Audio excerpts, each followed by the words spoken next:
شروع کوم په نامه د الله چې ډیر زیات بخونکی او مهربان دی. ډیر لوی او لوړ دی هغه ذات چې په لاس کې د ټولو کائناتو واک دی او هغه په هر شي باندې قادر دی. هغه ذات چې مرګ او ژوند یې پیدا کړل تر څو تاسې امتحان کړي او وګوري چې ستاسې څخه څوک ډیر ښه عمل کوونکی دی. هغه زورور هم دی او بخونکی هم دی.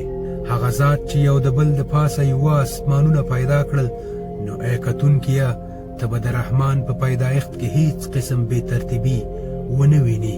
وګوره آیا تا ته کومه نیمګړتیا تر سترګو کیږي؟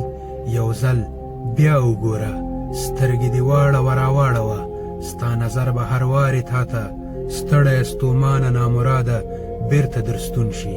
موږ دنیا ته نږدې اسمان د ستورو په ډیوو سینګار کړی او هغه ستوري مو د شیطانانو د ویشتلو او د زغلولو وسایل ګرځولي. موږ د دغه شیطانانو لپاره د دوزخ تاوجن اور تیار کړی او کومو خلکو چې د خپل رب سره کفر کړی ګمراه شوي، د هغو دپاره د دوزخ عذاب دی او هغه ډیر خراب ځای دی. کله چې هغو دوزخ ته ور وغورځولی شي نو د دوزخ د غړمبېدو هیبتناکه غږ به واوري او هغه به خوټېدونکی وي او د ډیر غضب له وجې به چاودېدونکی وي.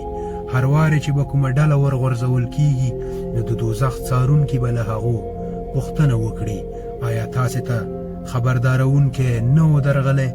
هغو به جواب ورکړي، ولې نه، خبردارونکی خو موږ ته راغلی و خو موږ هغه دروغجن وګاڼه او ومو ویل چې الله هیڅ هم نه دی نازل کړي.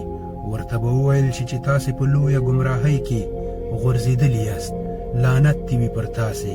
بیا به هغو وایي کاش چې مو اورېدلي وای یا پوهېدلي وای نو نن به د سرو لمبو په سزاوارو خلکو کې نه وای شامل شوي.